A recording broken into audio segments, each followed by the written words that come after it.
On today's show, 5 Longhorns who are primed for breakout seasons in 2025.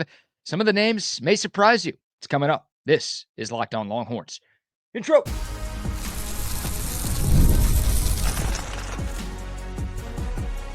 You are Locked On Longhorns, your daily podcast on the Texas Longhorns. Part of the Locked On Podcast Network, your team every day. Welcome in. You are locked on at the Texas Longhorns. I'm your host, BK Brad Kellner, Texas grad, Austin local, and longtime sports radio host here in the Lone Star State. Thank you for making Locked On Longhorns a part of your day every single day. We're free and available wherever you get your podcasts and on YouTube. Please like, subscribe, turn on notifications, and remember to leave a comment. That's one of the fastest ways to help us grow right here on Locked On.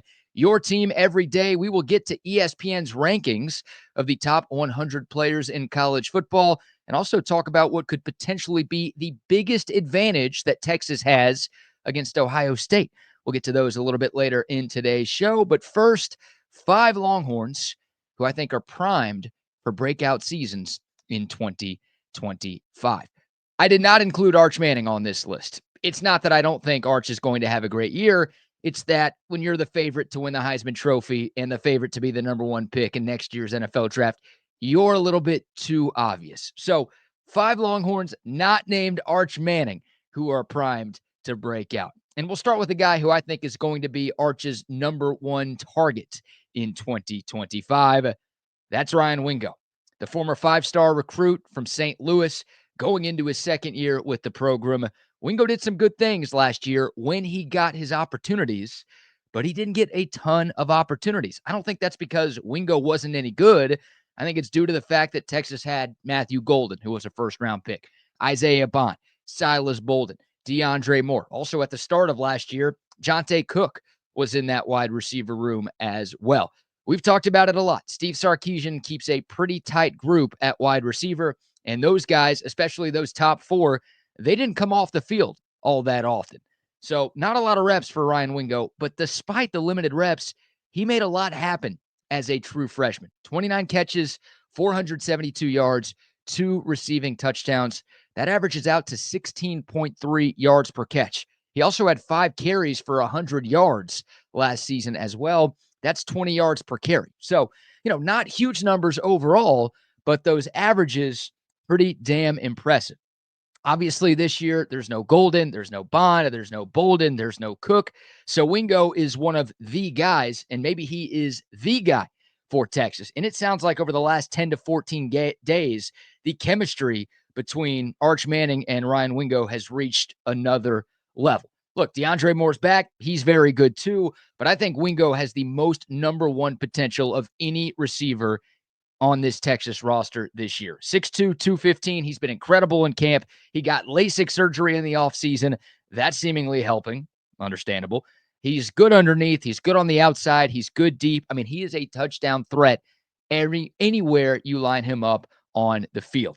Some people last year said Ryan Wingo was the best-looking freshman wide receiver Texas had brought in since Roy Williams. Yes, that Roy Williams. I mean, he was a huge recruiting win for Steve Sarkisian.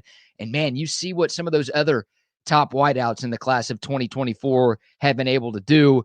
Ryan Wingo has a chance to be special this season, and I think he will be. So I'm expecting a breakout year for Ryan Wingo. Every Texas fan knows who he is. I think the rest of the country is going to learn who Ryan Wingo is, maybe as soon as next Saturday. Number 2, I'm going with Alex January on the defensive line. One of only 2 returning scholarship defensive tackles on this roster. And it just kind of felt like people stopped talking about Alex January after Texas went out and got 5 D tackles from the portal. Everyone just kind of assumed that January wasn't very good. So that's why they went out and got 5 defensive tackles. They just didn't feel like this dude was ready to take a step and be a key piece on that Longhorn defense. I don't think that's the case. I think Alex January is ready. He's been getting nonstop reps with the first-team defense this fall, and this is a big body. We're talking about a guy who's listed at 6'5", 315. That's a similar size to Alfred Collins. We just saw what AC did last year, ended up playing so well that he was a second-round pick by the 49ers back in April. Alex January got some run a year ago, and he actually played 7 snaps in the last Ohio State game back in January. So in the biggest game of the year for the Longhorns, the CFP semifinal, the coaching staff trusted him enough to put him out there in his freshman year. Now going into his sophomore campaign, yeah, I think the expectations are high for Alex January, and they should be. Earlier this week, Steve Sarkisian said January was one of the players that had impressed him the most in terms of the work that he's put in this offseason and the strides that he had taken from last year to this year. I think it'll pay off. I think Texas needs it too, with all of the departures that they have on the defensive line. But I think Alex January is going to have a really, really good season for this Texas defense. Number 3 and number 4 are both edge players, so I'm going to lump them in together. And then, of course, talk about them each individually. Colton Vasek and Brad Spence.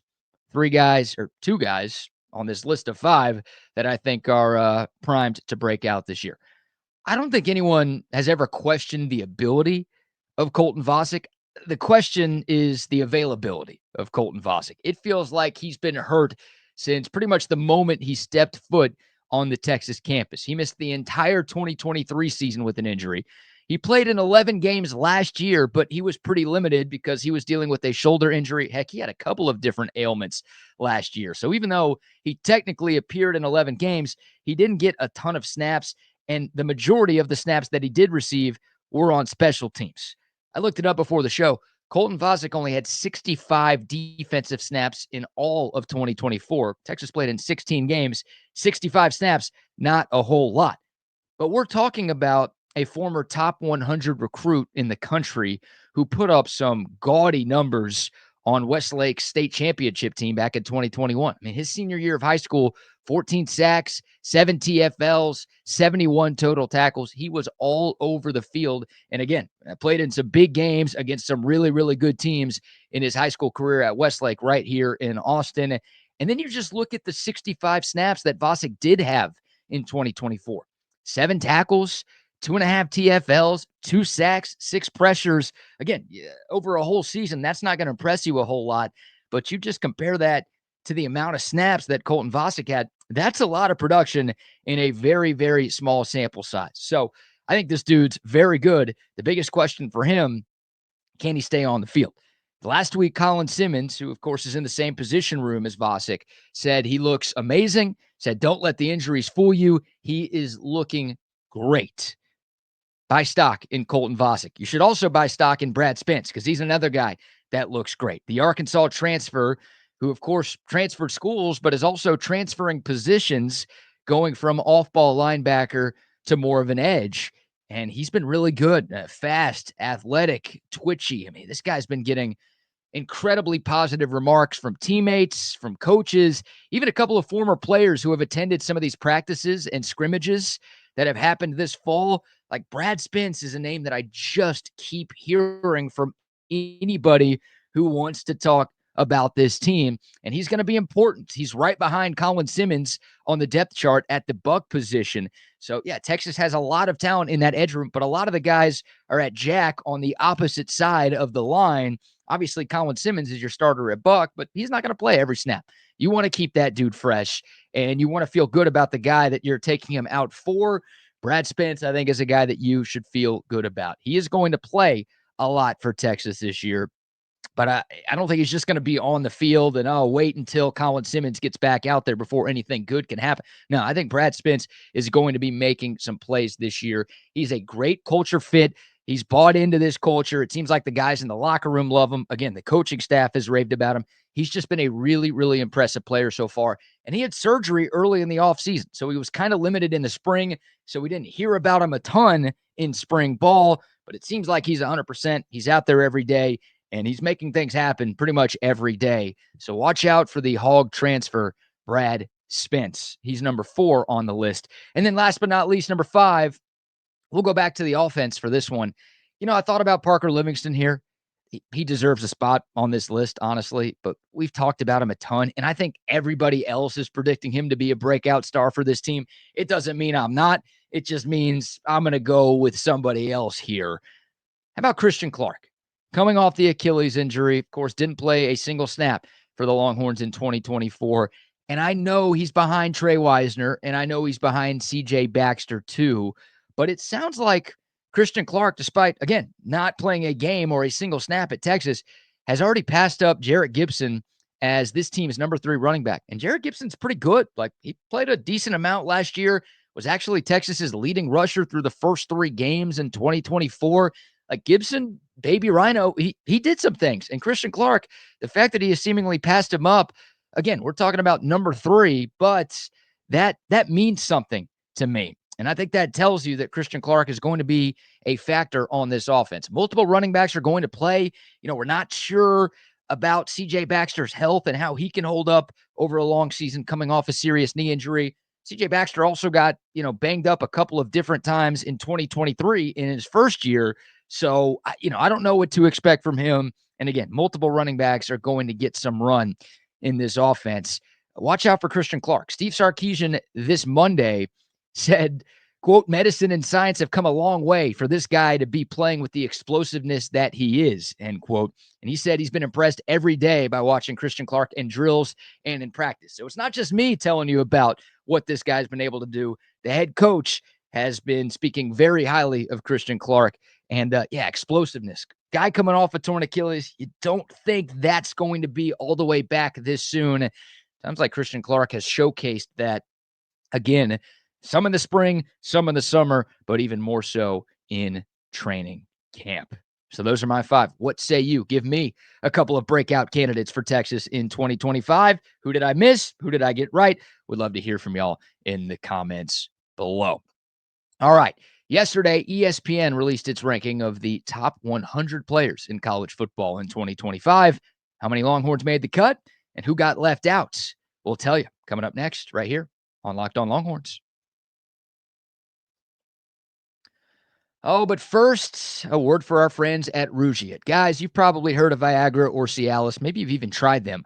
But if you're looking for something beyond the usual pill, it's time to meet Rougiet Ready. Rougiet Ready is the next-gen prescription treatment designed to amplify arousal in the brain and boost blood flow. And unlike those other pills that can take hours, Rougiet's 3-in-1 formula dissolves under your tongue and kicks in fast, on average in just 15 minutes, and the effects can last up to 36 hours. So you could stay confident and you could stay in control when the moment is right. If those traditional options haven't worked, Rougiet might be the answer. Over 150,000 men have already made the switch.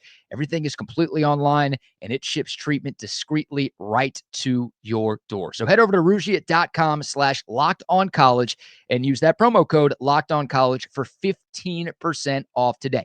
RUGIET.com/LockedOnCollege and use the promo code LockedOnCollege for 15% off from our friends at Rougiet. All right, welcome back to Locked On Longhorns, your team every day. Yesterday, ESPN posted an article ranking the top 100 players in college football going into the 2025 season. And there are a number of Longhorns who made the cut. How about 6 of them, which is tied for the second most of any team in college football, trailing only Penn State and Clemson, who each had 7. Of course, Texas, Penn State, and Clemson are all preseason top 5 teams. I think they're all preseason top 4 teams going into this year. So no surprise that those are the teams near the top of this list. For Texas, not only were all 6 in the top 100, all 6 of the guys who made the cut were in the top 69. Very nice. 6 is great. Not going to complain too much about that.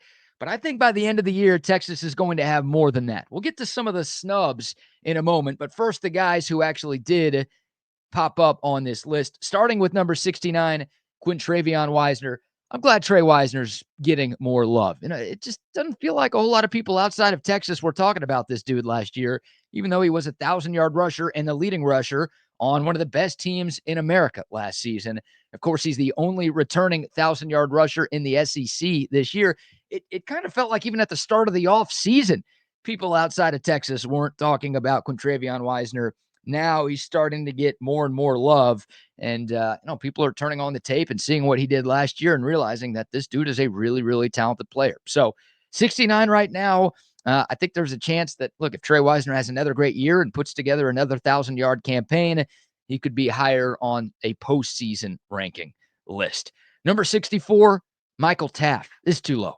It is way too low. There aren't 63 players in college football that are better than Michael Taft. Are you kidding me? Preseason first-team All-American. Let me remind you, there were only 27 players on the AP's first-team All-America team. So right there, that should tell you that Michael Taft should be in the top 27.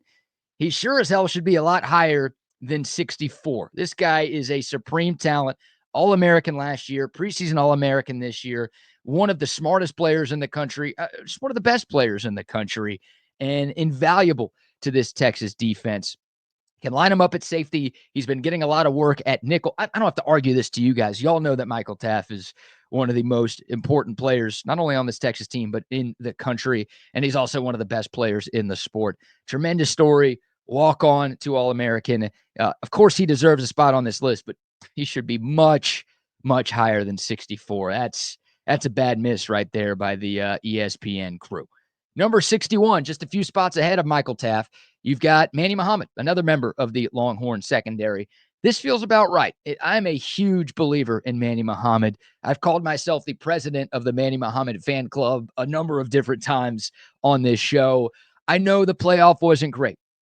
It wasn't good. Let's be honest. He got torched by Clemson. He struggled against Arizona State. But, those two games don't take away from the 12 games that Manny Muhammad played in the regular season, where he was one of Pro Football Focus's highest graded defensive backs in America.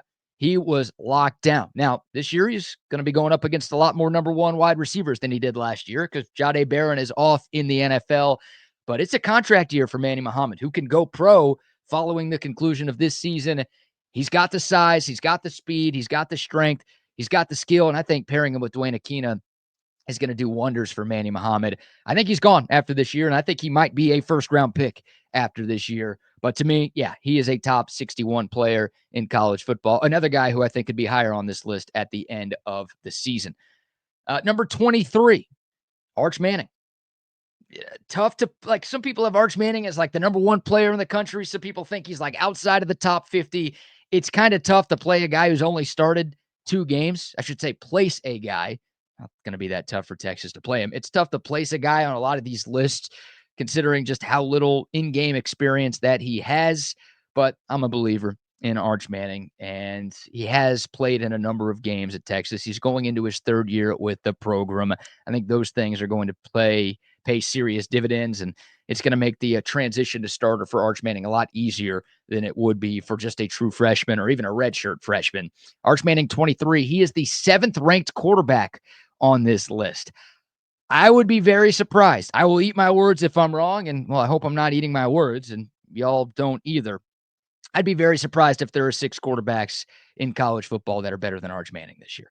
I get, once again, you don't want to maybe put him ahead of some more established guys, and every other quarterback ahead of Arch Manning has started significantly more games than Arch has, but I think 7th ranked quarterback is too low. By the way, John Mateer at Oklahoma, he's the 3rd ranked quarterback, number 16 on this list.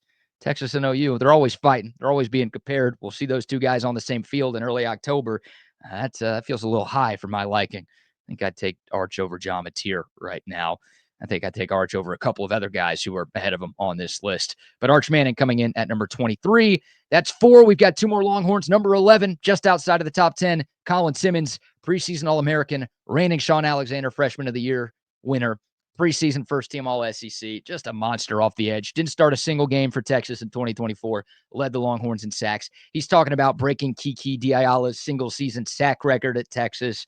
I don't know if he's going to get there, but I think he'll be Texas's first double-digit sack guy since Jackson Jeffcoat back in 2013. Yeah, it's been a while, but Simmons, he's talking about being more comfortable. He's talking about knowing the playbook. I think, I can't say it's going to be a breakout year for him because I feel like he already did that last year. I expect him to take another step and be in that conversation as one of the best edge rushers and just one of the most dominant players in the sport. And then last but not least, the 6th and final Longhorn to make ESPN's top 100, coming in at number 2 on the list, Anthony Hill. How about that? Number 2. I love that. That's about as high as I've seen Anthony Hill or any Texas Longhorn on any of these lists. Jeremiah Smith is number 1. Caleb Downs is number 3. Feels like most people have put those guys at 1, 2 right? The two Buckeyes that, of course, Texas will have to deal with next Saturday. But Anthony Hill's right there in that conversation. This guy's a monster. Do I need to explain why? You line him up anywhere. I mean, as an edge, as a freshman, he was a stud. Last year as an off-ball linebacker, he was a stud. He can rush the quarterback. He could fill the gaps. He could stop the run. He could drop back in coverage. There's a reason people think this dude's going to be a top 5 pick in next year's NFL draft, despite playing a non-premium position. He's just that freaking talented. Yeah, he deserves to be in the top 5, and pretty cool that he is in the top 2. I mentioned a couple of guys who didn't make the list. I don't know if you want to call them snubs. I think maybe these are just guys who will be here at the end of the year if they release a postseason top 100. Ryan Wingo, talked about him in segment 1. I think he's going to be great. I'll throw Trevor Gooseby in there too. Jack Endries is another name that I'll mention, the transfer tight end from Cal. Maybe you can make a case for a DJ Campbell, a CJ Baxter, Ethan Burke. There are a number of other guys who could be in the mix, but those three, Wingo, Gooseby, and Endries, I honestly expect to be top 100 players in the sport. What say you?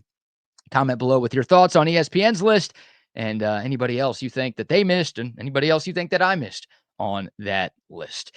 All right, one more segment on a Thursday show. Everyone's wondering if Julian Sayin is ready to be the guy for Ohio State.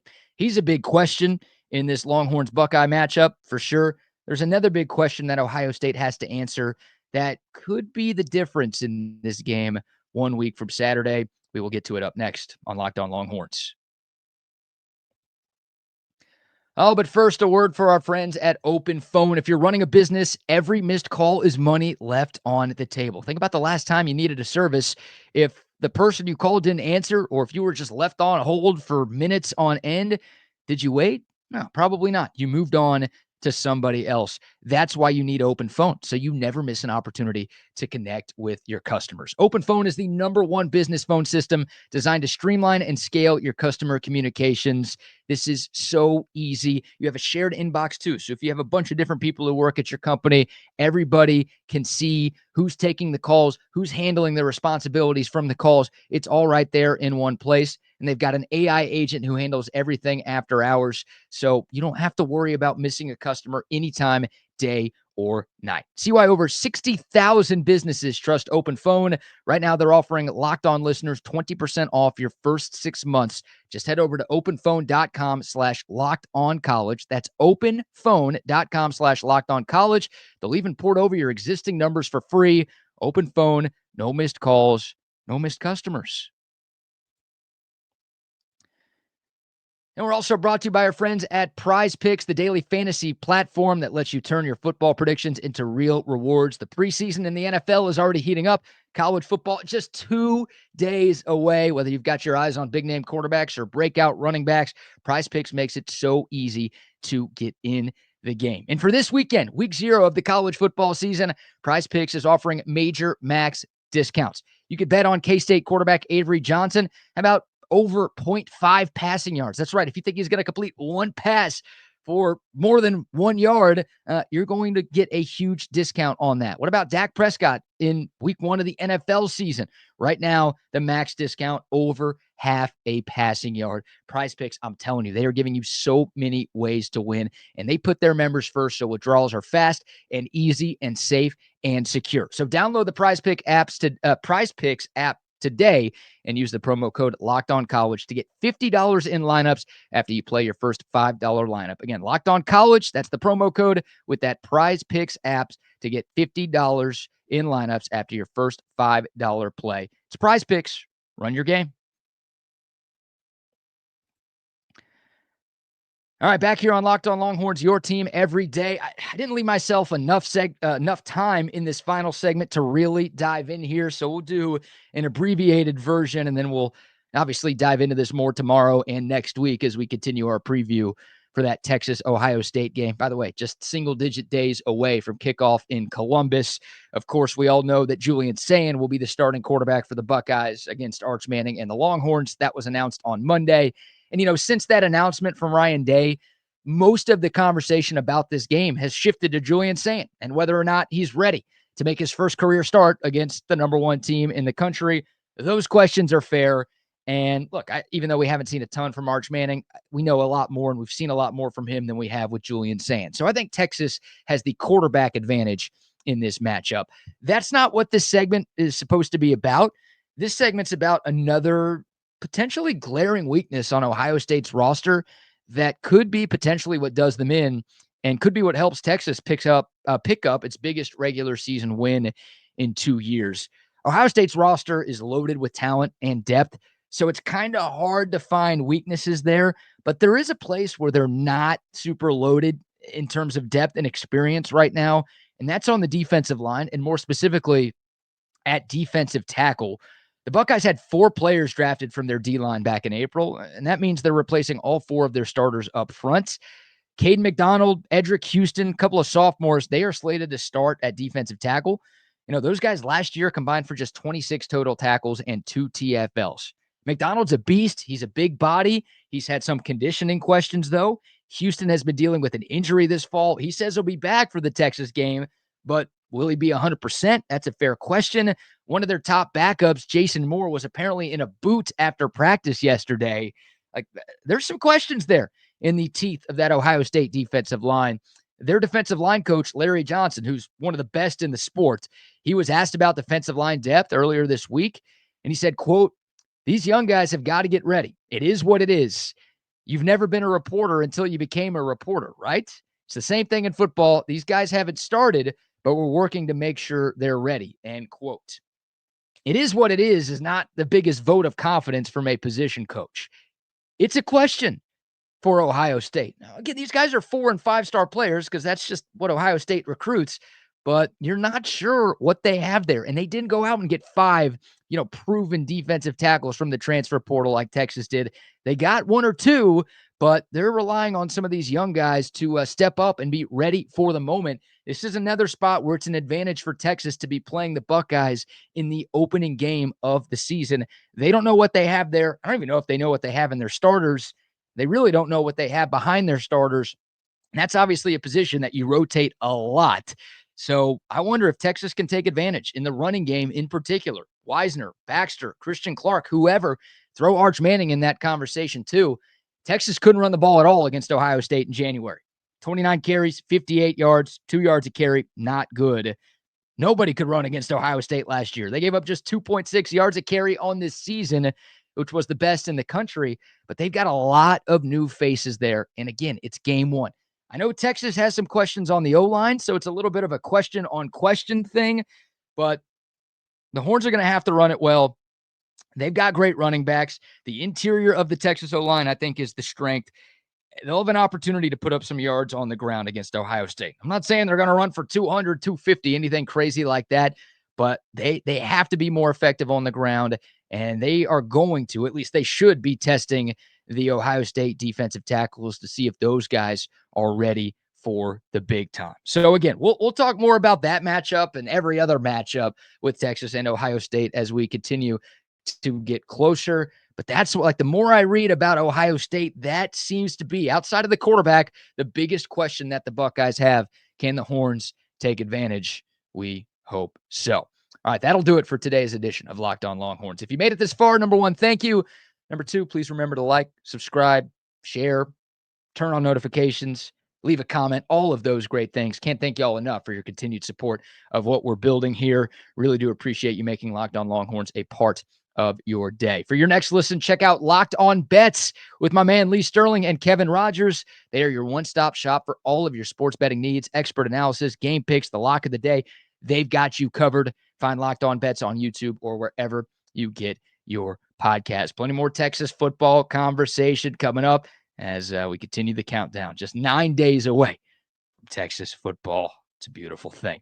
Appreciate y'all tuning in. Until next time, horns up, mic's off. We'll see y'all soon. This is Locked On Longhorns.